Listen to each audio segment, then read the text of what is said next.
Donc, bonjour à toutes et à tous. C'est avec un immense plaisir que je vous souhaite la bienvenue à cette nouvelle session de Timken International Talks. Cet événement revêt une importance particulière car il manque le deuxième talk que Dr Emmanuel Goffi présente dans le cadre de cette série. Nous sommes profondément honorés et reconnaissants de recevoir à nouveau le Dr Goffi parmi nous, visionnaire et penseur de premier plan dans le domaine de l'éthique et de la gouvernance de l'intelligence artificielle. Le professeur Goffi n'a de cesse de remettre en question les perspectives traditionnelles et d'inspirer une réflexion approfondie sur certaines des problématiques les plus pressantes de notre époque. Vous l'avez deviné certainement, il s'agit de l'intelligence artificielle et aujourd'hui, il nous guidera dans une discussion essentielle et particulièrement actuelle, l'IA, régulation globale ou approche contextuelle. Alors que l'intelligence artificielle transforme chaque aspect de nos vies, la question de sa gouvernance s'impose comme un enjeu majeur à l'échelle mondiale. Faut-il adopter un cadre réglementaire global et uniforme ou alors privilégier les approches adaptées aux spécificités et aux besoins des acteurs locaux? C'est la question à laquelle nous allons essayer de répondre aujourd'hui avec Dr Emmanuel Goffi. Mesdames et messieurs, merci beaucoup pour Dr Goffi d'être parmi nous encore une fois et je vous donne la parole. Merci beaucoup Aya, merci pour cette présentation élogieuse. Je vais essayer d'être à la hauteur des attentes que tu as créées dans l'auditoire. Alors effectivement, comme tu l'as dit, c'est aujourd'hui un gros sujet. Tout le monde parle évidemment d'intelligence artificielle, ça c'est une première chose. Et puis la deuxième chose, c'est que tout le monde parle d'une gouvernance, c'est-à-dire qu'il y a aujourd'hui une crainte évidemment des impacts essentiellement négatifs d'ailleurs de l'intelligence artificielle et donc des risques qui sont posés par l'intelligence artificielle. Et puis dans notre monde d'ingénierie, dans notre monde de juristes, l'idée est de dire comment lutter contre ces risques en mettant en place un cadre normatif. Et donc mettre ce cadre normatif en place, ça veut dire deux choses. Ça veut dire bien évidemment essayer de trouver quelles sont les règles à mettre en place. Et puis ensuite, ça veut dire savoir à quel niveau on va mettre en place ces règles. Est-ce qu'on les met au niveau d'un secteur d'activité? Est-ce qu'on les met au niveau d'un pays? Ou est-ce qu'on les met au niveau mondial? Donc aujourd'hui, il y a tout un débat, évidemment, sur la possibilité, la potentialité, je dirais, d'une gouvernance mondiale. Et c'est de ça dont je voudrais parler. Comme l'a dit Aya, j'essaye, tant que faire se peut, avec mes petits moyens intellectuels, de toujours un petit peu questionner ce qu'on entend. Et c'est poser aujourd'hui un questionnement sur cette idée de gouvernance mondiale. Alors, deux citations pour commencer. Il y en aura quelques-unes tout au long de ma présentation. Vous savez que je suis éthicien, donc je vais très souvent revenir sur des questions de philosophie. Une toute première que j'aimerais vraiment que vous gardiez. Je le répète, c'est une citation que je mets un petit peu partout, mais qui me paraît fondamentale parce qu'elle date de 25 siècles. Elle a 25 siècles, cette citation. Elle est toujours d'actualité et j'ai l'impression très souvent qu'on oublie justement l'actualité et la profondeur de la réflexion dans l'éloge d'Hélène de Gorgias de Léontinoï, donc éloge d'Hélène, qui était donc un éloge qui était fait pour défendre Hélène de Troie, qui était condamnée, en tout cas qui était jugée pour être à l'origine de la guerre de Troie. Et donc Gorgias de Léontinoï disait: le discours est un tyran. Ce sont les débuts de la rhétorique, ce sont les débuts de l'utilisation du langage dans le domaine juridique dans un premier temps, puis dans le domaine politique, pour influer sur les perceptions, pour faire en sorte qu'un certain nombre de personnes adhèrent à des opinions, ou en tout cas se rangent à une opinion, qu'elle soit politique ou qu'elle soit juridique. Un siècle en arrière, déjà, on nous disait « le discours est un tyran très puissant », et vous allez comprendre un petit peu plus tard pourquoi cette citation est importante. Deuxième chose, la mise en page a un petit souci, mais pas très grave. Arthur Schopenhauer, alors beaucoup plus proche de nous, vous le voyez, fin du 19e siècle, évidemment dans un ouvrage qui s'appelle « Le monde comme volonté et comme représentation », nous dit « mais qu'est-ce que la connaissance ?» Et il nous dit « la connaissance, finalement, ça n'est essentiellement, ou ça n'est qu'une représentation. » Donc c'est un processus psychologique complexe qui fait qu'en fait, les gens absorbent des images, des idées, et puis les adoptent, et d'une certaine manière, à un moment donné, considèrent que ce sont des... Et en fait, ce que Schopenhauer nous dit, c'est que finalement, cette idée de la séparation entre ce que nous percevons du monde et ce que nous considérons comme être de la connaissance, c'est l'abîme qui sépare l'idéal du réel. Ce que nous voyons, le réel, l'idéal, ce que nous en percevons, ce que nous en restituons. Donc, ce sont deux choses très importantes. Le discours, qui est un tyran très puissant, et puis cette déconnexion qu'on a tendance à oublier entre le réel et nos perceptions. Et vous allez comprendre un petit peu pourquoi je vous disais ça. Alors, on va commencer par une chose importante à mon sens, c'est d'essayer de voir un petit peu le monde dans les faits. On parle de gouvernance et on se pose la question de est-il pertinent de parler d'une gouvernance mondiale ou faut-il plutôt envisager une perspective contextuelle? Alors, quelques chiffres. Tous les chiffres que je vais vous donner sont des chiffres qui sont évidemment discutables parce qu'en fonction des sources, en fonction des recherches que vous allez faire, et parfois des chiffres qui sont un petit peu variables. L'idée, c'est pas tant la précision des chiffres que leur ordre de grandeur, parce que quand on regarde un petit peu, globalement, on est toujours dans les mêmes ordres, même si, encore une fois, la précision des chiffres peut varier d'une source à une autre. Encore une fois, c'est vraiment l'ordre de grandeur. Taux de croissance prévu du revenu global produit par le marché de l'intelligence artificielle, plus 19,6%. Alors, je ne sais pas si certains ou certaines d'entre vous font des placements, je ne sais pas si certains d'entre vous s'intéressent à l'économie, mais un taux de croissance à 19,6, c'est quelque chose d'assez exceptionnel, d'assez énorme.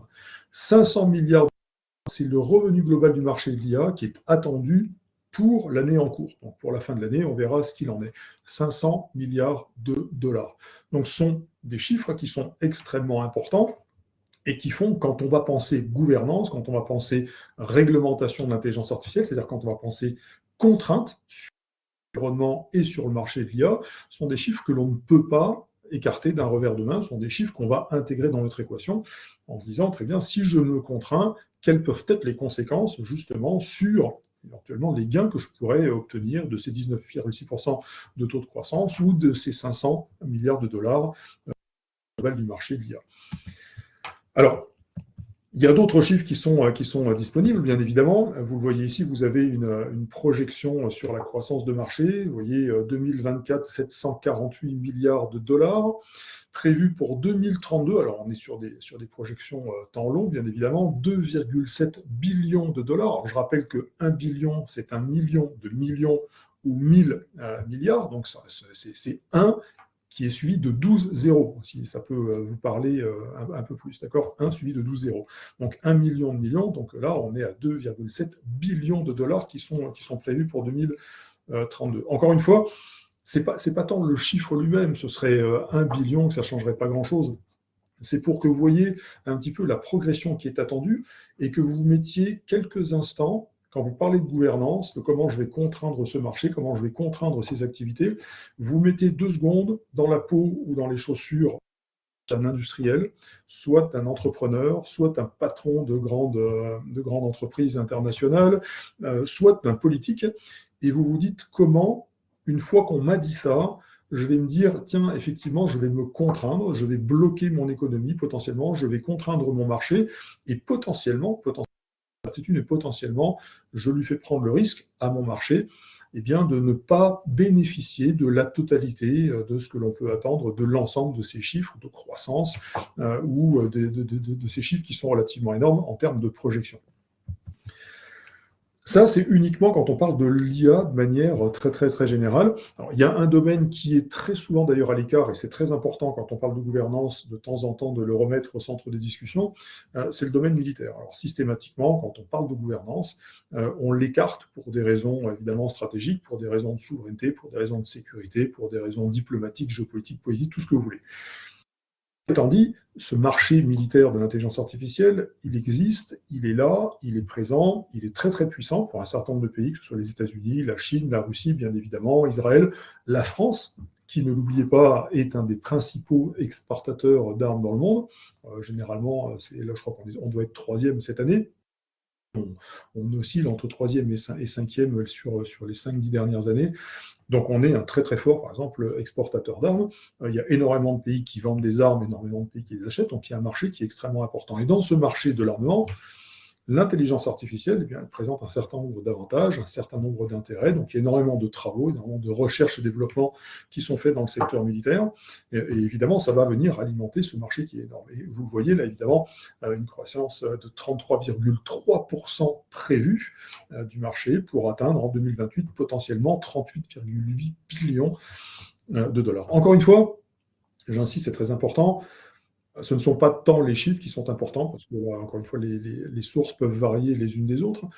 Ce qui est important, c'est de se dire, si je suis en position de décision et que je dois réfléchir à une gouvernance, est-ce que véritablement, eh bien, je peux dire, eh bien, peu importe tous ces chiffres, peu importe ces potentialités, peu importe que l'on peut retirer de l'intelligence artificielle, je vais malgré tout me contraindre pour des raisons éthiques de manière générale, même si encore une fois la question éthique peut être très largement discutée.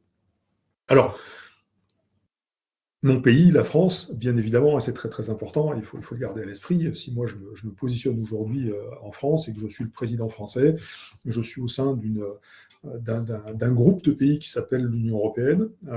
La France, vous le savez, a des problèmes financiers extrêmement importants, une très très lourde dette aujourd'hui, problème politique très très important. Est-ce que dans ce contexte particulier de pays exportateurs d'armes, un pays qui a une industrie de l'armement extrêmement forte, un pays qui veut véritablement être aussi à l'avant-garde de l'intelligence artificielle, un pays qui veut rester leader au sein de l'Union européenne, est-ce que vraiment une gouvernance mondiale, c'est quelque chose qui m'arrange? Est-ce que vraiment une gouvernance qui serait fixée par l'ensemble des pays du monde et qui, d'une certaine manière, me contraindrait, et qui me contraindrait aussi d'un point de vue, comment dirais-je, relatif par rapport à d'autres pays qui, eux, n'accepteront pas ces contraintes, est-ce que c'est vraiment quelque chose qui est désirable? Est-ce que c'est vraiment quelque chose que je souhaite? Rien n'est moins sûr, rien n'est moins sûr. Et il faut bien comprendre que ce qui est vrai pour la France est vrai pour tout un tas d'autres pays qui essayent de se positionner sur le secteur de l'intelligence artificielle. Un tas de pays qui sont en croissance. Le Royaume du Maroc fait partie de ces pays. On regarde l'Arabie Saoudite qui est en train de se développer, Singapour qui se développe à vitesse assez impressionnante, selon d'ailleurs le dernier index Tortoise. Donc il y a un certain nombre de pays qui sont aujourd'hui dans cette course à l'intelligence artificielle. L'ensemble de ces pays regroupe un certain nombre d'acteurs qui est l'intelligence artificielle.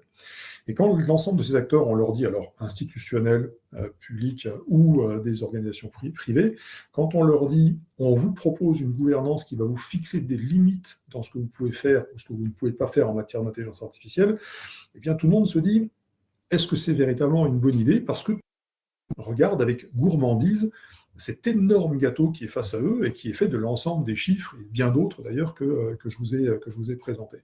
Et donc tout le monde regarde ce gâteau en disant, mais moi je veux ma part de ce gâteau, il n'y a pas de raison pour que je n'ai pas cette part de gâteau, et donc il n'y a pas de raison pour que je me contraigne. Quand on parle de gouvernance aussi, il faut bien garder à l'esprit, et je pense que nous ferions ça à titre individuel dans des conditions équivalentes, il faut bien se dire que si je suis chef d'État ou si je suis patron d'entreprise, je vais me dire, très bien, est-ce que si j'accepte une gouvernance globale, tout le monde va accepter une gouvernance globale?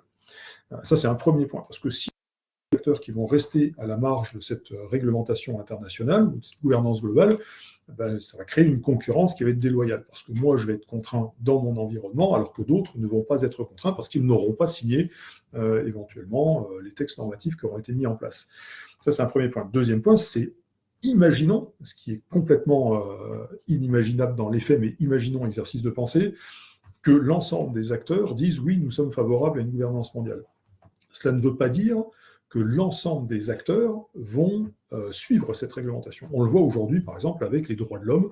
Les droits de l'homme sont signés par énormément de pays dans le monde. Ça ne veut pas dire, la France en tête d'ailleurs, ça ne veut pas dire que les pays qui sont signataires de la charte des droits de l'homme appliquent parfaitement les droits de l'homme. Donc il y a des applications qui sont relativement variables. Dans le domaine de l'intelligence artificielle, comme dans d'autres domaines normatifs à l'échelle internationale, on sait très bien qu'entre l'acceptation ou la signature d'une convention et son application sur le terrain, eh bien, très souvent, il y a des écarts qui sont extrêmement importants. Et donc, on peut avoir des applications à géométrie variable, partant du principe qu'une fois que vous avez un texte normatif, certes, vous avez des juristes qui ont travaillé à l'établissement de cette charte normative, mais vous avez également tout un tas de juristes qui sont payés pour trouver les failles dans ces instruments normatifs. Donc ça veut dire quoi? Ça veut dire que même si, et encore une fois, ça me paraît complètement improbable, même si l'ensemble des acteurs s'accordaient à avoir un jour une gouvernance mondiale, il y a fort à parier pour que chacun des différents acteurs essaye de jouer avec les différentes failles qui seront présentes et qui auront été identifiées pour, encore une fois, bénéficier d'un avantage comparatif. D'accord? On est dans une course à l'intelligence artificielle, et je vous recommande d'ailleurs d'aller regarder le Global AI Index de Tortoise, qui est très bien fait, qui est mis à jour très régulièrement. Bon, là, ils ont fait ça de manière un petit peu jolie, comme aéronefs de combat. Vous avez 83 pays donc, qui sont dans cette course d'intelligence artificielle, qui ont été identifiés par Tortoise, et donc ils sont classés les uns après les autres. Alors, vous voyez, c'est un petit peu caché par la vignette du centre, mais vous voyez que, et c'est une surprise pour personne, vous le savez comme moi, eh bien, en tête de cette course à l'intelligence artificielle, eh bien, on retrouve les États-Unis, suivi de la Chine. Alors quand on dit suivi de la Chine, c'est suivi de très très près, avec une volonté évidemment de la Chine, et on y reviendra, de devenir le leader et donc de prendre le pas sur les États-Unis. Derrière, peut-être que vous le distinguez à peine, le pays qui suit derrière, c'est Singapour, qui a fait une remontée assez exceptionnelle durant les deux dernières années pour devenir un acteur majeur. Puis derrière, alors vraiment très très derrière, loin derrière, tout un tas de pays, dont l'Europe, enfin le pays, groupe de pays si on prend l'Europe, et la France bien évidemment, et tous les autres pays bien qui essayent évidemment encore une fois d'aller prendre cette part de gâteau. Donc on est dans une intelligence artificielle avec des enjeux économiques qui sont extrêmement forts, avec des enjeux politiques qui sont extrêmement forts, avec des enjeux stratégiques, des enjeux industriels, bref, une gamme d'enjeux tellement importants qu'il est, encore une fois, à mon sens, complètement improbable et complètement naïf d'imaginer que eh bien, l'ensemble des acteurs vont se mettre sur des normes.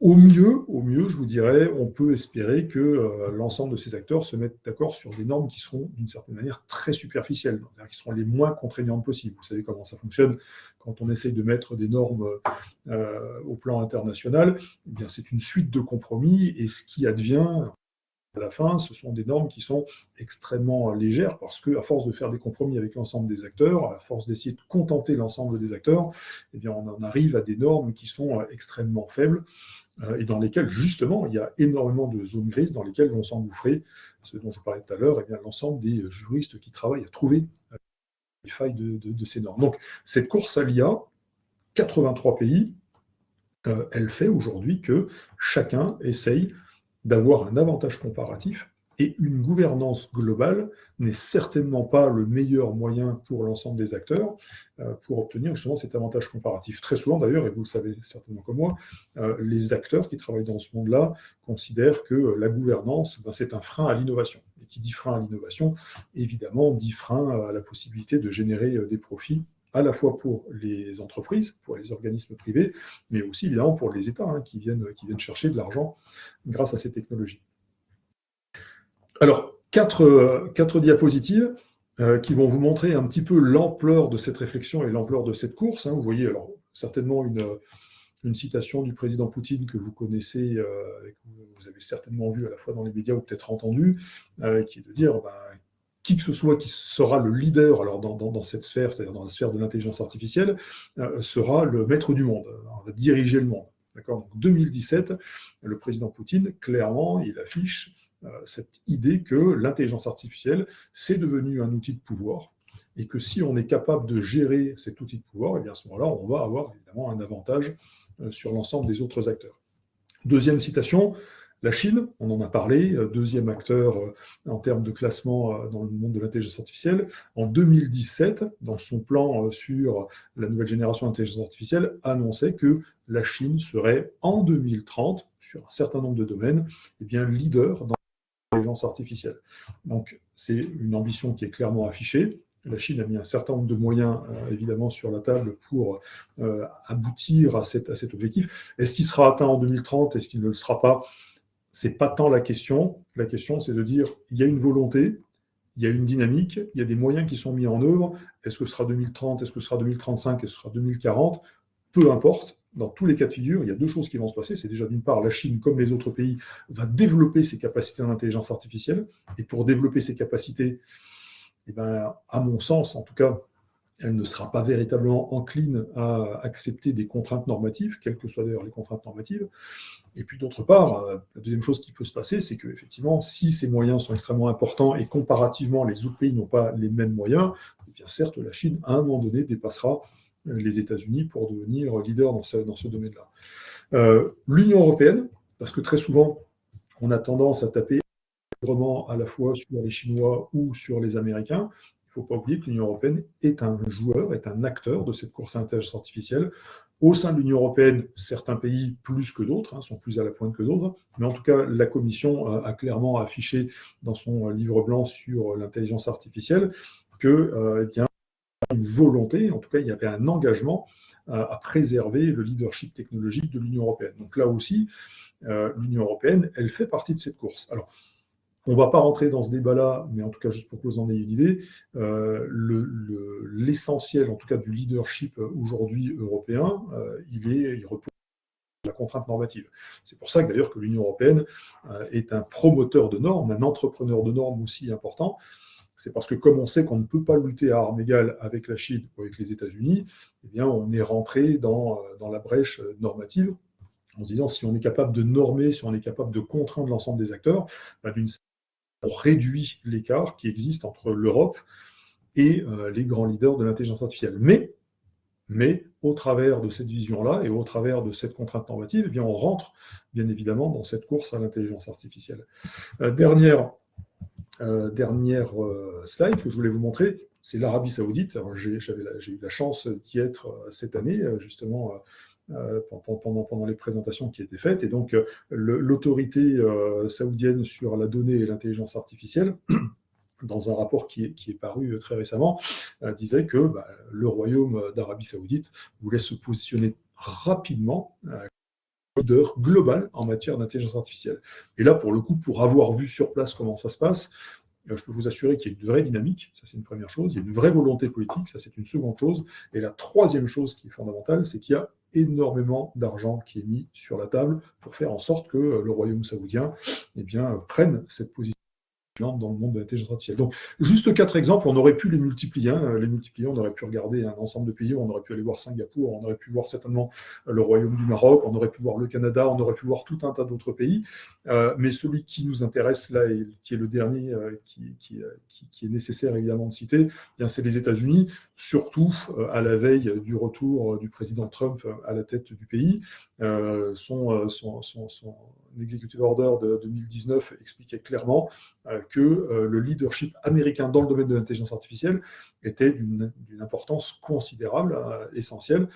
Et donc, il y a fort peu de chance, et on sait très bien aujourd'hui la position du président Trump, en particulier maintenant qu'il a M. Musk à ses côtés, sur les questions d'intelligence artificielle. Donc, il y a peu de chance pour que le président américain et donc les États-Unis acceptent des contraintes normatives en termes de gouvernance globale. Bref, si j'arrête un petit peu là l'ensemble de ces présentations, qu'encore une fois on aurait pu multiplier, on voit bien qu'il y a une course qui repose sur des enjeux économiques extrêmement importants, qui d'ailleurs derrière vont découler sur des enjeux stratégiques, sur des enjeux géopolitiques qui sont pas moins importants, avec des acteurs qui ont aujourd'hui quand même soit un pouvoir normatif comme l'Union européenne, soit un pouvoir financier comme l'Arabie Saoudite, soit un pouvoir en termes de soft power comme les États-Unis, soit un pouvoir de manière plus générale en termes de dynamique et de volonté politique comme on peut trouver ça en Chine. Mais en tout cas, l'ensemble de ces acteurs sont dans une course à l'intelligence artificielle. Et c'est une course qui est une compétition comme n'importe quelle course. Il faut qu'à un moment donné, il y ait un premier, un second, un troisième, un deuxième, un troisième, etc. Et donc, il est hors de question que tous les pays déjà s'imaginent être tous sur le plot numéro 1 et être premier, ça n'est pas possible. Et donc, si vous voulez être premier à un moment donné, eh bien, il faut que vous soyez capable d'accumuler un maximum de possibilités pour justement prendre le leadership. Et dans ces capacités, évidemment, l'idée d'une gouvernance, l'idée encore une fois de normes, encore une fois, les normes contraignent, les normes nous interdisent de faire un certain nombre de choses, eh bien, c'est quelque chose qui est vu d'un très mauvais œil de la part de la grande majorité des acteurs. Et donc ça, c'est quelque chose qu'il faut vraiment garder à l'esprit. Je vous montre là, ce que je vous dis là, vous avez les sources, je partagerai certainement le PowerPoint, vous pourrez aller regarder, vous pourrez aller lire, je ne suis pas en train de faire une interprétation, je suis en train de vous dire ce qui factuellement existe aujourd'hui dans le monde. Une course à l'intelligence artificielle, elle existe. Ce que vous avez vu sur les différentes slides jusqu'à maintenant sont des choses qui ont été dites par des leaders très pragmatiques, très pratiques. Donc ce n'est pas quelque chose que je suis en train d'interpréter, c'est quelque chose que je suis en train simplement de vous donner avec, encore une fois, cette nuance sur les chiffres qui fait que les ordres de grandeur sont importants. Les chiffres en eux-mêmes, évidemment, peuvent être variables. Donc, on essaye de mettre en place avec beaucoup de difficultés, on va y revenir, bien évidemment, beaucoup de difficultés, mais avec aussi une grosse dynamique. Je vous parlais tout à l'heure de l'Union européenne, qui est un très fort entrepreneur de normes. Il est clair qu'aujourd'hui, l'Occident est à la manœuvre pour ce qui est d'établir ces contraintes. Pourquoi j'apporte cet élément sur la table ? Parce très souvent, quand on parle d'une gouvernance globale, c'est une dynamique qui a été lancée par l'Occident. Alors, est-ce que c'est l'Union européenne en premier? Est-ce que ce sont les États-Unis? Je pense que c'est l'Union européenne, hein, en tout cas de ce que j'en sais. Donc, il y a une volonté de mettre en place une gouvernance qui vient de l'Occident. Elle ne vient pas du monde arabe, elle ne vient pas du continent africain, elle ne vient pas du sous-continent indien, elle ne vient pas du sud-est, elle vient d'Occident. Ça veut dire quoi? Ça veut dire qu'elle est biaisée dans son approche, parce qu'elle est portée par une culture, par une vision du monde, par une compréhension du monde. C'est quelque chose que j'ai tendance très souvent à rappeler. Les questions normatives, et en particulier en matière d'éthique, sont très ancrées dans des contextes culturels spécifiques. Et donc, cette vision culturelle qui est portée par l'Occident, qui est portée aujourd'hui principalement par l'Union européenne, eh bien, elle aboutit au fait que la majorité, la grande majorité, vous voyez, environ 75%, là aussi, ce sont des chiffres que moi j'ai trouvés, donc ils sont certainement très, très discutables, hein, ils mériteraient d'être précis, mais là, encore une fois, c'est l'ordre de grandeur qui est important, et qui, lui, est factuel, parce que ça repose sur un certain nombre de sources que j'ai été traitées. Vous avez entre 75 et 80% aujourd'hui des textes normatifs de gouvernance de l'intelligence artificielle qui proviennent du monde occidental. 75%. Alors je rappelle que le monde occidental, qui est d'ailleurs très difficile à définir, dans son ensemble, ça représente environ 12% de la population mondiale. 12%. 75 à 80% des textes normatifs proviennent de 12% du monde, en sachant que quand je dis 12%, vous vous doutez bien que ce n'est pas l'ensemble des 12% de population mondiale occidentale qui travaille sur ces questions-là, c'est une poignée d'individus au sein de ces 12%. Ça veut dire que vous avez une poignée, une minorité d'individus qui est en train de diriger, qui est en train de définir de certaine manière quel est le cadre de l'acceptable et de l'inacceptable en matière d'intelligence artificielle. Et ça pose un gros problème, évidemment, quand on sait que la Chine, le continent africain ou l'Inde représentent entre 15 et 17% de la population mondiale, chacun d'eux. On se pose la question de savoir pourquoi et en quoi, d'ailleurs, le monde occidental serait plus légitime que ces différents pôles à établir des règles de gouvernance. Et donc, ce qu'on comprend directement, c'est que quand on parle de gouvernance globale, si vous avez une dynamique, ce que moi j'appelle une espèce de tyrannie culturelle occidentale, tend à imposer à d'autres pays une vision qui nous appartient à nous occidentaux, de ce qui est acceptable ou ne l'est pas d'ailleurs en matière d'éthique, eh bien, il va y avoir une réception qui va être extrêmement variable. Quand je vais en Arabie Saoudite, il y a un certain nombre de problématiques qui nous posent problème en Occident, sur lesquelles on essaie de se positionner, qui ne sont pas des problématiques en Arabie Saoudite. J'ai eu la chance, j'ai eu le privilège même d'ailleurs de travailler avec l'ICESCO sur la charte de l'IA du monde islamique. Les perspectives sont complètement différentes. J'ai travaillé avec Huawei en Chine. Les perspectives sur ce qui est acceptable ou pas acceptable en matière d'IA sont complètement différentes de ce que je peux connaître en France, de ce que j'ai pu connaître en Canada, ou de ce que je peux connaître avec d'autres pays de l'Union européenne. Donc, il faut bien garder à l'esprit qu'aujourd'hui, cette dynamique qui est en train d'impulser l'Union européenne, elle est loin d'être favorable à une gouvernance globale. En tout cas, elle porte l'idée d'une gouvernance globale parce qu'elle repose là aussi sur un biais culturel occidental, un petit peu de philosophie, pardonnez-moi, qui nous vient d'Emmanuel Kant sur ce qu'on appelle la paix perpétuelle, qui consiste à dire il y a des valeurs universelles. S'il y a des valeurs universelles, on peut mettre en place des règles éthiques universelles et donc on peut mettre en place une gouvernance universelle. Il n'y a pas de valeurs universelles, ça c'est un premier point, je ne vais pas m'étendre là-dessus, donc il ne peut pas y avoir de règles d'éthique universelles. La seule chose qu'on peut avoir aujourd'hui, ce sont un groupe de pays, en l'occurrence l'Union européenne, la Commission en particulier, qui va essayer d'imposer, oubi et torbi, à travers le monde, un petit peu une perspective qui nous appartient. Mais cette perspective, elle est mal perçue. J'ai travaillé avec le gouvernement indien, elle était très mal perçue. Quand on va en Arabie Saoudite ou dans les pays du Golfe, eh bien, on voit bien qu'il y a aussi énormément de réticences. Je sais aussi, par exemple, que le Royaume du Maroc a eu quelques blocages avec la recommandation sur l'IA éthique de l'UNESCO. Donc, on voit bien que il y a quelques petites tensions, donc l'idée d'une gouvernance mondiale qui serait portée par un seul acteur qui imposerait ses valeurs, qui imposerait son cadre normatif, pour moi c'est quelque chose qui est complètement à exclure et qui est extrêmement contre-productif. Quelques images rapidement pour vous montrer un peu comment ça fonctionne. Vous voyez là, c'est un visuel qui vous montre quels sont les pays qui sont à la pointe justement de la norme, et puis ensuite vous regarderez du Conseil de l'Europe, les initiatives sur l'intelligence artificielle, qui aussi, à l'intérieur de ces pays, vous voyez les États-Unis, vous voyez l'Europe, le Royaume-Uni, le Canada, qui, à l'intérieur de ces pays, sont les acteurs qui vont être moteurs, ou en tout cas qui vont impulser des dynamiques, soit des relations internationales, que ce soit des autorités nationales. Vous voyez que le continent est complètement absent de cette construction de normes, c'est-à-dire qu'en dehors de la participation des pays du continent africain à des organisations internationales dans lesquelles elles sont très fortement contraintes pour des raisons diplomatiques par l'ensemble des pays européens, eh bien, le continent africain ne compte pour rien du tout dans la normalisation de l'IA, ce qui est complètement, à mon sens, inacceptable et complètement absurde. Et quand vous regardez un petit peu aussi ce qui se passe dans le sous-continent indien, ou voire même d'ailleurs en Asie, à l'est de la péninsule arabo-persique, vous voyez que là aussi, les acteurs sont très peu présents. Donc là, c'est juste pour illustrer mon idée. Alors, il y a une étude qui est sortie cette année, en 2024, un travail assez intéressant, et qui aboutit à cette idée que, évidemment, des principes éthiques ne peuvent pas être universalisés.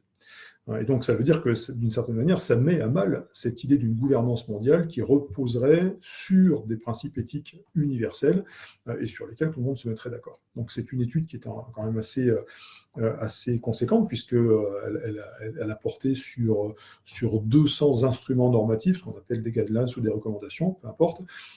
Et donc, cette étude de ces 200 textes normatifs tend à prouver, mais de la même manière que ça avait été fait par l'ETH Zurich, notamment avec Anna Jobin sur son travail, tend à montrer que d'une certaine manière, il n'y a pas de principe qui puisse être universalisé. Donc, comment penser une gouvernance globale, universelle, s'il n'y a pas des principes sur lesquels l'ensemble des acteurs vont se mettre d'accord?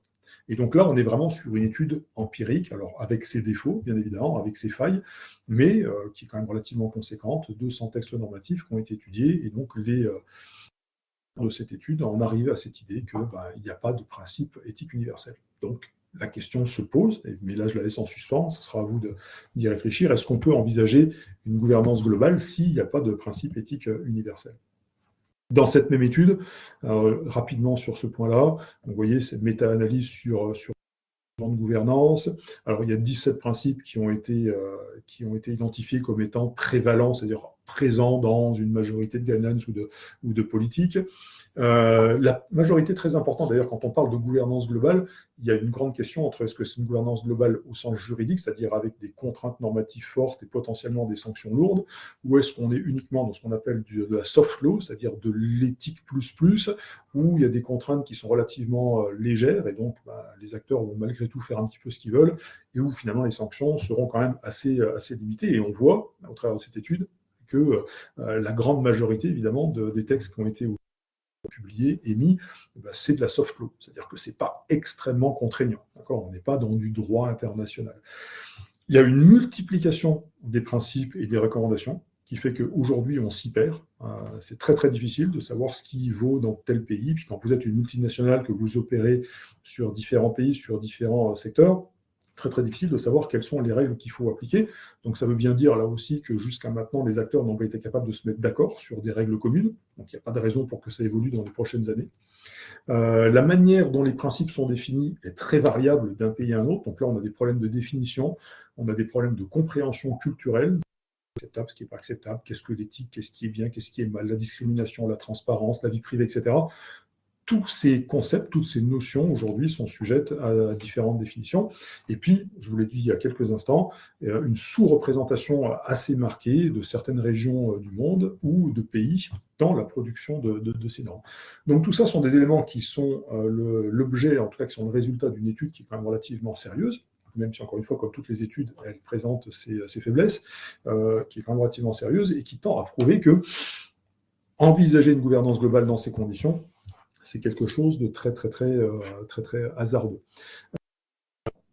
Je continue sur cette étude rapidement pour dire que une des conclusions, évidemment, des différents auteurs, c'est de dire qu'il est très, très difficile aujourd'hui de définir des principes qui vont guider justement la gouvernance de l'intelligence artificielle, notamment en raison de la complexité des intérêts qui sont en jeu. On en a vu qui pourrait aller au-delà. Il y a tout un tas d'autres intérêts entre les organismes privés et les organismes publics. Vous avez des intérêts qui sont des intérêts purement économiques, des intérêts qui sont militaires, des intérêts qui sont purement politiques, quand on parle de l'Union européenne.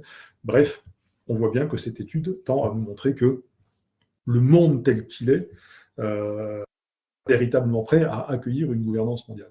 Maintenant, c'est assez intéressant parce que malgré tout, cette idée de gouvernance, elle est très ancrée et la question se pose très régulièrement. Et donc là, on n'est plus dans le monde des faits, on est dans le monde des représentations.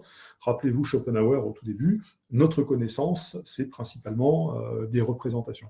Et donc les représentations, extrêmement lourde. Alors tout à l'heure, je vous parlais de Schopenhauer, là je reviens à quelque chose d'un petit peu plus ancien, je reviens à Platon, la République, et certainement quelque chose que vous connaissez, l'allégorie de la caverne, cette fameuse allégorie où vous avez des prisonniers qui sont dans une caverne, qui voient des ombres qui sont projetées sur un mur et qui prennent ces ombres pour la réalité. Alors que la réalité, elle est derrière eux, mais il faudrait qu'ils sortent de la caverne, il faudrait qu'ils aillent se brûler les yeux à la lumière du soleil pour voir le monde tel qu'il est. Alors on est tous un petit peu aujourd'hui dans cette situation, on est tous dans notre caverne, très souvent d'ailleurs quand on regarde nos écrans, on a l'impression de voir le monde alors qu'on ne voit qu'une projection du monde, et ça c'est très très important dans nos écrans. Donc on vit dans cette caverne. La plupart d'entre nous, nous vivons dans cette caverne, que nous le voulions ou non. Et là aussi, comme tout à l'heure avec Gorgias de Léontinoï, 25 siècles qui nous séparent de lui, à peu près la même chose pour ce qui concerne Platon, et ce discours entre Socrate et Glaucon, qui dit, effectivement, qu'est-ce que la connaissance ? La connaissance, c'est celui qui connaît, alors que nous sommes dans une situation où nous ne sommes pas dans une situation de connaissance, nous sommes dans une situation d'opinion. Et l'opinion, c'est un jugement qui porte sur des apparences, donc qui porte sur cette projection, qui porte sur ces perceptions, qui porte sur ce que nous percevons du monde et non pas sur ce que le monde est véritablement. Et donc, je trouve ça, j'aime bien cette phrase qui est encore une fois attribuée à Socrate par Platon dans la République, qui est de dire l'opinion est donc quelque chose d'intermédiaire entre la science et l'ignorance. C'est-à-dire qu'on a tous des opinions, c'est-à-dire on n'est pas complètement ignorant, mais on n'est pas complètement des sachants. Mais les opinions, aujourd'hui, elles ont un poids extrêmement important dans notre manière de concevoir le monde. Alors, pourquoi je ne vais pas re-rentrer dans l'histoire de la rhétorique avec les stoïciens, etc. Et je ne vais certainement pas non plus rentrer dans quelque chose qui, malgré tout, serait très intéressant pour vous d'aller creuser, qui est ce qu'on appelle la philosophie analytique. Mais est-ce que, et on l'a vu tout à l'heure, parce que c'était ce que disait Gorgias de Léontinoï, le discours est un tyran très puissant. Le langage, le vocabulaire, ce qu'on appelle le narratif, c'est quelque chose qui est beaucoup plus puissant que le réel. Une fois que vous avez établi un cadre de langage, une fois que vous avez établi qu'il fallait une gouvernance, une fois que vous avez établi l'idée qu'il existait des valeurs universelles sur lesquelles pouvait reposer cette gouvernance, il est très difficile pour les acteurs qui sont immergés, ou en tout cas qui baignent dans ce discours, de prendre du recul, de se dire à un moment donné, mais est-ce que tout ça est pertinent ? D'où est-ce que ça vient ? Est-ce que c'est vraiment sérieux ? Perspective à aller explorer. Et donc, en constructivisme social, qui est une réflexion sur la construction de la réalité, eh bien, on nous dit que le langage construit aujourd'hui d'immenses édifices de représentation symbolique. Quand on parle de gouvernance de l'IA, on est exactement là-dedans, dans un immense édifice de représentation symbolique. Déjà, quand on parle d'intelligence artificielle, je ne vais pas rentrer dans le débat, je viens de finir un chapitre d'ouvrage qui sera publié l'an prochain sur cette question-là, justement sur la philosophie analytique. Le langage construit nos perceptions. Et si je ne suis pas capable à un moment donné de savoir, mais qu'est-ce qu'on entend par gouvernance ? Est-ce que c'est quelque chose qui est pertinent ? Qu'est-ce qu'on entend par intelligence artificielle ? Qu'est-ce que ça veut dire ? Est-ce que ça existe vraiment ? Qu'est-ce qu'on entend par éthique ? Qu'est-ce qu'on entend par vie privée ? Si je ne suis pas capable de se poser ce genre de questions, en fait, j'absorbe, j'adopte le discours, et puis, comme n'importe quel être humain, et on fait tout ça dans différentes sphères, eh bien, on a tendance à répéter ce qu'on a entendu sans véritablement réfléchir à ce qu'on est en train de dire. Et donc, ce sont ces immenses édifices de représentation symbolique qui font qu'aujourd'hui, l'idée de gouvernance, elle est si marquée. Alors, dans leur ouvrage qui s'appelle « La construction sociale de la réalité », Berger et Luckmann nous expliquent en fait que, on revient à Schopenhauer, il y a une externalisation, le regarde le monde tel qu'il est autour de lui, un monde extrêmement complexe, essaye de donner du sens à l'ensemble de ce monde-là. Et pour donner du sens, eh bien, il va l'objectifier, il va ce qu'on appelle le réifier, c'est-à-dire qu'il va essayer de mettre un certain nombre de labels sur un certain nombre de choses, il va essayer de mettre les choses dans des boîtes avec des étiquettes dessus, et donc c'est ce monde. Ce classement, il est forcément arbitraire. La manière dont on voit le monde est forcément arbitraire, ce qu'on appelle des cosmogonies quand on fait de l'éthique. C'est un monde arbitraire, donc la classification que l'on fait du monde est une classification arbitraire.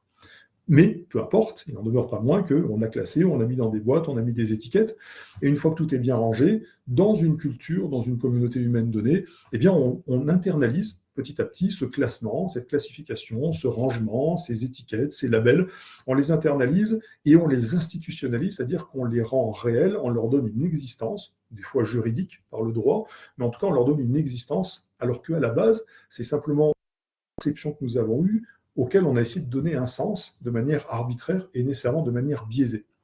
Et une fois qu'on a internalisé, et une fois qu'on a institutionnalisé l'ensemble de ces idées, eh bien très souvent, cette institutionnalisation va avoir une répercussion sur nos comportements.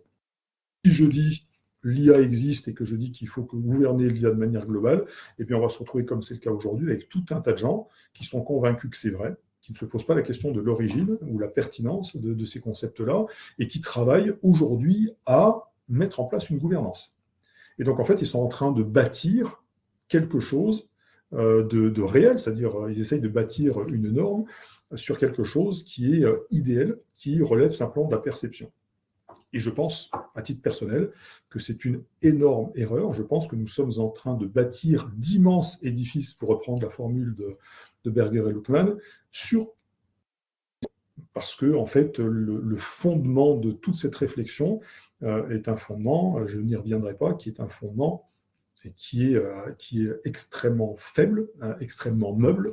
Le concept d'intelligence artificielle lui-même est meuble, donc gouverner, c'est-à-dire réguler un concept qui est extrêmement faible, dont on n'est pas capable de donner une définition claire et qui, à mon sens, n'existe pas, ça ne me paraît pas forcément quelque chose de très très pertinent. Mais en tout cas, c'est tellement ancré, tellement internalisé, tellement institutionnalisé qu'aujourd'hui, vous êtes un tas d'acteurs qui, en fait, œuvrent au quotidien à réaliser cette perception, en tout cas, à lui donner une vie. Alors, il y a encore une fois un problème de mise en page, excusez-moi pour ça. Là aussi, je ne rentre pas dans le détail, mais je vous invite à relire sur la linguistique. On joue très souvent sur ce qu'on appelle le signifiant et le signifié. Le signifié étant le concept ou le sens qu'on donne à un signe, un mot. Le signifiant étant le mot lui-même. Typiquement, quand je dis intelligence artificielle, ça parle à tout le monde, mais ça ne veut rien dire pour personne, parce qu'en fonction de là où vous allez, des gens avec lesquels vous allez parler, vous allez avoir différentes définitions. Quand je dis éthique, c'est la même chose. Quand je dis gouvernance, ça va être la même chose. Donc, quand on est capable de jouer justement sur cette décorrélation entre le signifiant et le signifié, on laisse accroire que la gouvernance, ça veut dire la même chose pour tout le monde, alors qu'en fait, ça n'est pas le cas. On laisse accroire qu'intelligence artificielle, ça veut dire la même chose pour tout le monde, alors que ça n'est pas le cas. Si on considère que ça veut dire la même chose pour tout le monde, c'est très facile de gouverner, parce qu'on est capable d'avoir un objet, on l'a défini, on l'a identifié, on peut le gouverner. Donc, si on est capable de continuer à faire croire que, par exemple, l'intelligence artificielle, c'est quelque chose d'homogène et que tout le monde comprend, à ce moment-là, on est capable, évidemment, derrière, de mettre en place un discours de gouvernance. Par contre, si on accepte le fait que pour chacun d'entre nous, chacune d'entre nous, intelligence artificielle peut avoir des signifiés différents, à ce moment-là, la gouvernance devient quasiment impossible. Et tout ça, ça rentre dans toute une construction des perceptions. Je ne vais pas rentrer dans le détail, mais peu importe, en fait, de gens qui sont des émetteurs, les fameux entrepreneurs de normes, donc qui vont définir, qui vont encoder un message, qui vont ensuite l'envoyer à un récepteur, nous, les êtres humains, les différents acteurs qui travaillent sur ces questions-là. Et donc, ça va être fait en utilisant justement cette décorrélation entre le sens du mot et l'image du mot. Bien évidemment, ça va être fait aussi en utilisant cette idée d'institutionnaliser, c'est-à-dire d'acculturer les gens sur le long terme, les habituer à un discours jusqu'à ce qu'il est suffisamment internalisé pour qu'ils ne le questionnent plus. Et puis ensuite, une fois que les différents acteurs ont accepté ce message, l'ont internalisé, l'ont institutionnalisé, eh bien, ils vont adapter leur comportement à ce qu'on appelle la logique d'adéquation normative. Et donc, en fait, ils vont adapter leur comportement à ce qu'ils pensent être attendu du fait de ce qui leur a été dit.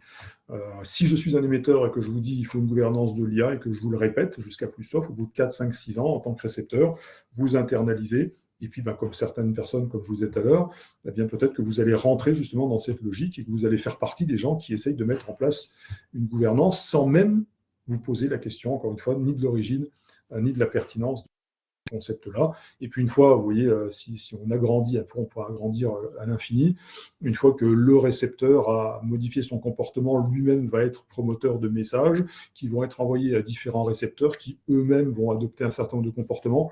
Et donc ça essaime au sein d'une communauté, au sein de groupes humains, au sein de sociétés. Et puis ça tend à se généraliser. Et puis à un moment donné, comme disait Walter Lippmann, quand tout le monde pense pareil, eh bien plus personne ne pense vraiment. Et donc les cerveaux se mettent sur off, et puis tout le monde court après une gouvernance de l'IA, même si ce n'est pas quelque chose d'extrêmement pertinent. Ce que je voudrais vraiment que vous gardiez à l'esprit aussi, c'est que tout ça, bien, ça doit se mettre toujours dans un contexte. Je ne vais pas rentrer dans le détail de tout ça non plus parce qu'il me reste peu de temps. Mais à chaque fois qu'on pense gouvernance, à chaque fois qu'on pense éthique, il faut toujours conserver à l'esprit que derrière cette apparente simplicité, derrière ces signifiants qui sont simples et qui, d'une certaine manière, résonnent pour tous capables de lire le mot éthique quand on parle français ou dans d'autres langues, mais tous capables de comprendre l'intelligence artificielle. Mais en tout cas, tous ces signifiants, derrière, il y a toute une multitude de signifiés. Et la multitude de signifiés, elle va dépendre de contextes très spécifiques, des contextes, des intérêts économiques, des intérêts géopolitiques, des intérêts financiers, etc. Et donc, on ne peut pas les décorréler. Il faut aller réfléchir à l'ensemble de ces différents contextes. Il faut étudier l'ensemble de ces éléments sur différents niveaux d'abstraction, différents niveaux de granularité, différents niveaux d'analyse. On ne peut pas simplement, de manière générale, dire « il faut gouverner l'IA ». Ça ne fonctionne pas. Et à mon sens, c'est quelque chose qui est voué à l'échec. Petite étude sortie également cette année, qui nous dit la chose suivante, différentes significations, par exemple pour le terme intelligence artificielle, donc là ça rend très très difficile une gouvernance, puisqu'on ne gouverne pas tous le même objet, donc on ne peut pas forcément mettre en place les mêmes principes. Différentes réglementations sous différentes formes. Je vous ai parlé tout à l'heure du droit dur, du droit mou, les recommandations, les guidelines, les questions d'éthique, etc. Donc toute une gamme, comment dirais-je, un éventail de réglementations qui sont très différentes les unes des autres et donc très difficile d'homogénéiser tout ça. Des approches conceptuelles très différentes. Je vous donne juste un exemple entre l'approche qui est une approche dite horizontale adoptée par l'Union européenne qui veut dire l'AI Act, ça s'applique à tous les secteurs d'activité, ou l'approche dite verticale, par exemple des Britanniques, qui dit de dire on va avoir une gouvernance par secteur d'activité. Donc ça peut être deux approches différentes, mais il y a et puis des chevauchements entre les différentes réglementations d'intelligence artificielle et d'autres domaines du droit qui sont complexes. Quand on parle d'intelligence artificielle, évidemment, quand on l'applique à l'éducation, on va avoir un chevauchement avec le droit qui est applicable au domaine de l'éducation. Quand on parle de l'intelligence artificielle dans le domaine de la défense, on a une articulation avec des réglementations qui sont liées au domaine de la défense. Bref, on voit bien que les conditions de l'établissement d'une... il manque une slide, que les conditions de l'établissement d'une gouvernance globale sont aujourd'hui mises en défaut et mises à l'échec. Donc, pour vraiment finir là-dessus, et finalement parce que c'est le sujet, à titre personnel et au regard de ce que j'ai pu voir, de ce que j'ai pu lire, de ce que je peux expérimenter au quotidien, l'idée d'une gouvernance globale de l'intelligence artificielle, c'est au mieux de l'idéalisme, c'est-à-dire on voit le monde tel qu'ils aimeraient qu'il soit. Au pire, c'est vraiment de la naïveté, c'est-à-dire ils voudraient que le monde soit comme ça sans avoir conscience de ce à quoi ressemble le monde dans le réel. Parfois, c'est de l'hypocrisie, c'est-à-dire que c'est vraiment de la communication. On sait très bien quel est le réel, mais il faut qu'on vende un produit, donc on va vendre quelque chose qui fait un peu rêver, en utilisant ce que moi j'appelle la cosmétique. Parfois, c'est de l'idéologie, c'est-à-dire que vous avez des idéologues de la gouvernance de l'IA, et donc ce sont des gens qui, eux, sont complètement décorrélés, en l'occurrence, du réel. Mais en tout cas, moi, ce que je voudrais vous inviter à faire au travers de cette discussion, c'est... il n'y a pas de vérité dans tout ce que je vous ai dit, hein, il y a certainement un tas de questions que vous devez vous poser et sur lesquelles vous devez peut-être creuser, mais en tout cas, c'est surtout de garder à l'esprit que les perceptions sont très, très puissante aujourd'hui dans la manière dont on agit, dont on se comporte, et que parfois, il est bon de prendre un petit peu de recul sur nos perceptions. Et pour prendre du recul sur nos perceptions, il faut prendre beaucoup, beaucoup, beaucoup de recul sur ce qu'on appelle le narratif. Je vais m'arrêter là, et je vous remercie pour votre attention. Merci beaucoup, professeur Gauthier. Notre question de départ était justement l'IA, régulation globale ou approche contextuelle, et vous avez apporté votre éclairage et votre réponse personnelle, et nous vous en remercions beaucoup. Nous avons quelques questions dans le chat avec lesquelles nous allons commencer, et par la suite, si d'autres ont des questions à poser, je vous inviterai à activer votre micro et le faire personnellement. Donc, on va commencer par la question de Hicham Baladi qui dit: parlons du marché de l'intelligence artificielle. Comment les approches locales peuvent-elles s'adapter à des technologies développées par des multinationales opérant à l'échelle mondiale? Si nous restons dans le cadre de l'Afrique, à titre d'exemple, nous sommes tous conscients que l'Afrique a encore un long chemin à parcourir pour devenir producteur en termes d'IA. Comment donc nous pourrons exploiter ce qui est produit ailleurs et le déployer dans un contexte local? Alors, il y a pas de solution toute faite. Là aussi, tout à l'heure, je vous parlais des niveaux d'analyse, des niveaux d'abstraction, des niveaux de granularité. En fait, il y a jamais de réponse à des questions générales. Il faut regarder ce qu'on appelle des cas d'usage, c'est-à-dire si vous intégrez, je ne sais pas, par exemple, Copilot dans vos applications, en tout cas dans vos outils d'intelligence artificielle dans votre entreprise, eh bien la question, ça va être de savoir comment spécifiquement Copilot dans un secteur d'activité, pour qui, comment, etc. Donc, il ne peut pas y avoir de réponse générale. Et moi, quand je travaille, par exemple, avec les entreprises, auprès des entreprises, on part toujours de... Parce que cette question-là se pose toujours dans les mêmes termes, hein, et donc la question est complètement pertinente. Mais ce que moi, je dis systématiquement, c'est quels sont vos cas d'usage? Est-ce que vous utilisez de l'IA générale? Est-ce que tout le monde utilise de l'intelligence artificielle dans vos activités? Est-ce que c'est pertinent de s'attaquer à l'intelligence artificielle de manière générale, ou est-ce qu'au contraire, il faut aller regarder sur des cas d'usage? Les cas d'usage, vous avez différentes possibilités, hein. C'est-à-dire que quand vous faites, par exemple, une relation client, vous avez tout à fait la capacité de mettre en place un cahier des charges, fixer à votre fournisseur de solutions un certain nombre de règles. Vous avez aussi la possibilité des fois d'ajuster l'ensemble de ces applications, de ces outils à vos besoins. Et je reste convaincu, et là c'est peut-être une solution, pas sur le court terme, j'entends, mais sur le moyen et le long terme, c'est de dire il y a des compétences en Afrique qui permettraient tout à fait, à un moment donné, et des outils qui feraient concurrence à ces outils des grandes multinationales. Parce que c'est pas tout de dire, et on dit pareil en Europe, de dire, ah, regardez les méchants Américains, regardez les méchants Chinois qui nous abreuvent avec leurs outils. L'idée, c'est peut-être de dire, ben, développons nos outils. C'est ce qu'on essaye de faire avec Mistral pour les LLM. Mais il y a une ressource en Afrique, je pense que la Fondation Tamkin sera d'accord avec moi en matière d'éducation. Il y a une ressource en Afrique qui est incroyable. Et le continent africain ne peut pas simplement regarder en disant mais qu'est-ce qu'on fait avec les Américains? Non, il faut que le continent africain dise qu'est-ce que nous on est capable de faire. Il y a les capacités, hein. Moi je suis professeur à l'ISEP, on a des étudiants qui viennent du Maroc, qui sont des étudiants brillants, des étudiants qui viennent du continent africain, qui sont des étudiants brillants. Et bien il faut que ces étudiants, si un jour ils retournent dans leur pays, s'ils désirent retourner dans leur pays, et bien qu'ils mettent leur savoir-faire justement au service de produits qui soient des produits nationaux, qui soient des produits souverains, qui soient des produits africains ou peut-être marocains, nigériens, ivoiriens, peu importe, mais en tout cas, qui soient des produits locaux. Mais encore une fois, l'intégration, c'est vraiment une question de cas d'usage et une question d'adaptation. Et là, en général, ce qu'on fait, on fait appel à des acteurs extérieurs, pour ce qui concerne l'éthique, des gens comme moi, tant mieux pour moi.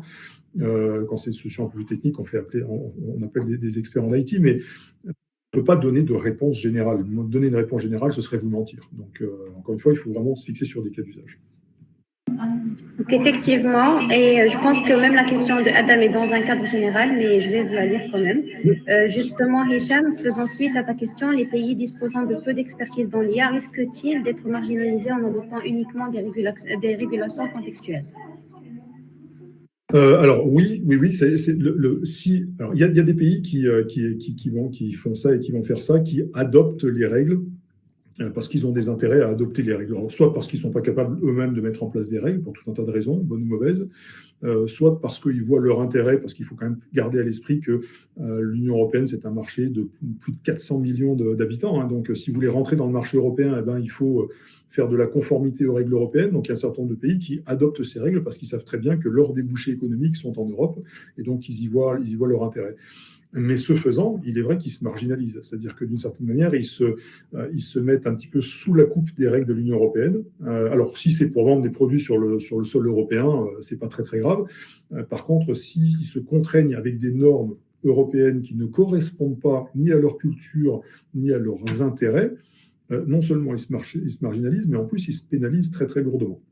D'accord. Encore une fois, de ce que je sais, de ce que j'ai compris du Maroc qui devait mettre en œuvre la recommandation de l'UNESCO, il est clair que les recommandations, en tout cas les exigences de l'UNESCO, notamment en termes de mise à jour de traitement des données au Royaume du Maroc, étaient complètement décorrélées et des inquiétudes du Royaume du Maroc. C'est sûr, moi j'ai un ami, alors si je simplifie tout ça, j'ai un ami qui, il y a quelques années, me disait en Europe, vous avez de la chance, en Occident, vous avez de la chance parce que vous avez le temps de penser à la philosophie. Nous, on n'a pas le temps. Hein. Nous, il faut qu'on avance, on est un petit peu à la traîne, il faut qu'on innove, il faut qu'on gagne de l'argent. Je pense que la différence entre le Royaume du Maroc et les États-Unis, du Maroc et la France, elle est un petit peu là. Nous, on a le temps, on est tranquille. Le Royaume du Maroc est en train de se développer. Donc, le Royaume du Maroc ne peut pas se permettre de se contraindre au même niveau que nous sommes en train de nous contraindre. Et ce qui est valable pour le Royaume du Maroc est valable pour l'Inde et valable pour tout un tas d'autres pays qui ne veulent pas se contraindre. Donc, l'idée, effectivement, c'est de dire si vous adoptez ces règles imposées par l'extérieur, non seulement vous vous marginalisez, mais vous vous pénalisez sur le moyen et le long terme. Ça peut être une bonne stratégie en court terme, parce que vous rentrez dans un marché, ça c'est vrai, mais sur le moyen et sur le long terme, vous vous mettez à la solde, vous vous mettez à la botte, vous vous soumettez d'une certaine manière au diktat de cette fameuse tyrannie culturelle. Merci, professeur Goffi. Donc, Malek vous remercie également. Merci, professeur Goffi, et merci à la Fondation Temkine pour avoir organisé un deuxième talk avec vous. J'ai suivi avec beaucoup d'intérêt votre premier talk et j'avais hâte pour celui-ci également. Pour rester dans l'exemple de l'IA dans l'usage militaire, j'aimerais vous poser la question suivante. Les données, en tant que ressources clés pour l'IA, devraient-elles être régulées différemment selon les contextes locaux pour exploitation dans le domaine militaire? Est-ce qu'il ne s'agit pas ici d'un cas d'usage où nous avons plus d'intérêt à avoir une régulation globale? Alors là aussi, c'est une très bonne question, merci Aya, mais l'idée, c'est pas ce que l'on souhaite qui est faisable. Encore une fois, ce que l'on souhaite, c'est des perceptions. Moi, je vous dirais, d'un point de vue purement perceptif, oui, je souhaiterais qu'il y ait une réglementation internationale qui permette de mettre à l'abri l'ensemble des données de l'ensemble de la planète. Mais ça, c'est un vœu pieux, c'est un vœu à moi, c'est une perception à moi, c'est ma lecture du monde. Le monde est ainsi fait, et je travaille en plus avec les Nations Unies sur sa question de protection des données, et notamment de rémunération quand on partage des données. Je peux vous assurer que, en fonction des pays où vous êtes, la perception des données et de ce que veulent les données va être très, très, très variable. Donc, ce n'est pas la question de savoir si ce serait souhaitable, c'est la question de savoir si c'est faisable. Et à mon sens, ça n'est pas faisable. C'est souhaitable pour certains, pour l'autre, et c'est ce qui fait que ça n'est pas faisable, très très clairement. Et puis ensuite, là aussi, il y a une dimension culturelle. J'ai un ami qui travaille sur, par exemple, les questions des données privées d'un point de vue védantique, c'est-à-dire une des branches du brahmanisme. Il y a des questions culturelles qui vont dire la vie privée, et donc les données privées, pas le même sens selon que vous êtes occidental, que vous êtes bouddhiste, que vous êtes de religion, en tout cas de croyance brahmanique, que vous soyez aborigène en Australie ou que vous soyez population maori en Nouvelle-Zélande. C'est-à-dire que là aussi, il y a un problème de compréhension de ce que veulent dire ces termes-là. Pour nous, les Occidentaux, pour le Royaume du Maroc, pour les pays qui travaillent dans ces domaines-là, la donnée, c'est quelque chose qui a du sens, en tout cas qui peut faire sens. Il y a tout un tas de pays, moi qui voyage, je peux vous le garantir à 300%, et même dans nos pays occidentaux, au Maroc, ou dans d'autres pays du monde, il y a des gens pour lesquels la question de la donnée, ça ne veut rien dire, ils ne savent pas ce que ça veut dire. Et la question de la vie privée ne veut pas dire grand-chose non plus. Donc une fois qu'on a mis tout ça bout à bout, encore une fois, la question, c'est pas de savoir ce qui est souhaitable, c'est de savoir ce qui est faisable. Et même si c'est souhaitable pour certaines personnes, je reste convaincu que ça n'est pas faisable. Pour rester dans le même contexte de cette question, je vais passer à la question de Jodia, qui vous remercie. Et de prime abord, chapeau bas à Dr Goffi. Les réflexions sur ce genre de sujet sont toujours limitées et la plupart ne font de l'IA qu'un outil à exploitation et non pas un sujet de réflexion critique. Ma question est la suivante. De par votre expérience, sans doute très impressionnante, Florian peut-il proposer un modèle alternatif de gouvernance de l'IA basé sur ses valeurs culturelles et ses propriétés sociales? Alors, je ne dirais pas l'Orient, parce que c'est compliqué de dire l'Orient. Hein. Déjà, l'Occident, c'est difficile à définir en tant que périmètre. L'Orient, c'est encore plus compliqué, parce que ça voudrait dire, par exemple, on partirait peut-être de la péninsule arabo-persique jusqu'au Japon, et là, on voit bien les différences culturelles dans les différents États. Mais par contre, oui, je pense, je suis intimement convaincu, je l'ai écrit à plusieurs reprises, je l'ai dit à plusieurs reprises, qu'il faut des alternatives à ce qui est proposé par le monde occidental et par l'Union européenne en particulier. Et c'est pour ça que tout à l'heure je dis que j'ai le privilège de travailler avec l'ICESCO sur la charte de l'IA du monde islamique. C'est une perspective différente. La perspective sur l'IA, par exemple, des Maoris qui a été mise en place en Nouvelle-Zélande, qui a été intégrée dans les traités sur la gestion des données, c'est une perspective différente. J'ai vécu longtemps au Canada. Les Premières Nations nord-américaines ont des perspectives différentes.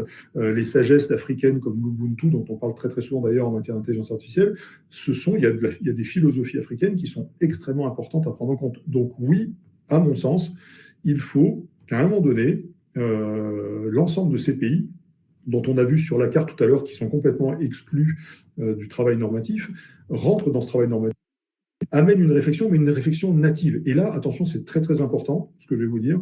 Il y a beaucoup de gens qui travaillent, par exemple, sur des perspectives, on va dire, aborigènes ou ubuntu-africaines, qui en fait sont des gens qui ont été éduqués et qui ont étudié dans le monde occidental. Donc, ils sont pétris de valeurs et d'idées occidentales. Donc, ils sont très fortement influencés par le langage et par la communication occidentale. Et moi, j'entends beaucoup de gens qui arrivent du continent africain me vendre, et typiquement, je fais juste un aparté, excuse-moi là-dessus, quand j'étais à l'ICESCO, les premières minutes des discussions que j'avais dans le panel, je le dis très souvent comme une illustration, j'avais des gens, j'avais 7 pays qui étaient dans mon panel que je supervisais. Ces gens-là ne me vendaient que du vocabulaire qui était du vocabulaire occidental. C'est moi qui leur ai dit à un moment donné, au bout d'une demi-heure, 3/4 d'heure, excusez-moi, mais quelle est votre spécificité? Parce que depuis tout à l'heure, vous ne faites que me réciter, que de me restituer des termes que je connais parfaitement. Donc, si l'idée de faire une charte de l'IA du monde musulman, du monde islamique, c'est de faire un copier-coller de ce qui existe en Europe, vous n'avez pas besoin de moi, vous n'avez pas besoin de quoi que ce soit, vous êtes capable de faire un copier-coller. Et donc, il a fallu justement qu'on réfléchisse. D'ailleurs, on a plaisanté parce qu'on avait développé cette notion d'IA halal à l'époque qui avait fait pas mal de débats. Mais oui, pour répondre à la question, oui, il faut qu'à un moment donné, il y ait des réflexions qui reposent sur des valeurs locales, sur des intérêts, sur des enjeux qui sont des enjeux locaux. Quand vous êtes en Inde, dans certains États indiens, et que votre quotidien, c'est de savoir comment vous allez survivre jusqu'à la fin de la journée, votre préoccupation, c'est pas de savoir si vous allez piquer des données à des Occidentaux. Votre préoccupation, qu'est-ce que je vais développer comme outil qui va me permettre de me sortir de la misère et nourrir mes enfants? Là où nous, on se dit, ah oui, mais ma vie privée, je ne veux pas trop la partager, je ne veux pas qu'on vole. Mais je veux dire, les perspectives, les horizons éthiques sont divers et variés. Donc oui, 1000 fois oui, il faut qu'il y ait des alternatives natives. Je passe directement à la question de Dr Delissi. Dr Delissi, merci d'être là parmi nous. Donc, Dr Goffi, merci pour la qualité de votre présentation et l'intérêt du sujet abordé. Dans ce contexte, comment peut-on prévenir efficacement le contournement des régulations éthiques par les entreprises qui déplacent leurs activités vers des pays aux législations moins contraignantes? Et quel rôle des régulations internationales peuvent-elles jouer pour remédier à cette problématique? Alors, je vous dirais d'une manière très très cynique, on peut pas. On ne peut pas contrôler les manœuvres de certains acteurs privés, publics d'ailleurs, pour effectivement contourner le droit. C'est pas possible. Là aussi, on est dans une espèce de vision holistique de la gouvernance. Je rappelle un point très très important. Quand on met en place une loi, d'accord, donc qui fixe un cadre, généralement, on met en place des sanctions derrière, sinon c'est pas une loi. Une loi sans sanctions, ça ne sert à rien. Mais si je mets en place une loi avec des sanctions, il faut que je mette les moyens pour vérifier que la loi est appliquée et pour faire respecter les sanctions. Et là, typiquement, je prends l'exemple de mon pays, la France. On est un pays où on produit des lois en Europe comme des fous, et en fait, on n'a personne pour les faire appliquer.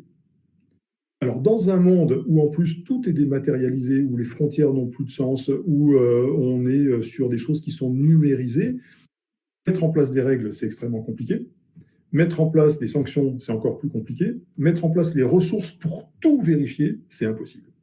Donc là aussi, il faut regarder le monde tel qu'il est et se dire qu'est-ce qu'on fait avec cet état de fait qui est que non, il n'y a aucun moyen, il y a aucun moyen. Et les réglementations internationales, encore une fois, les réglementations internationales, elles sont là juste pour cacher un petit peu la misère, c'est un petit peu la partie émergée de l'iceberg, parce qu'en dessous, la partie la plus importante, c'est un gros chaos, c'est-à-dire qu'un petit peu, on le sait, c'est pas un secret, tous les acteurs font un petit peu ce qu'ils veulent.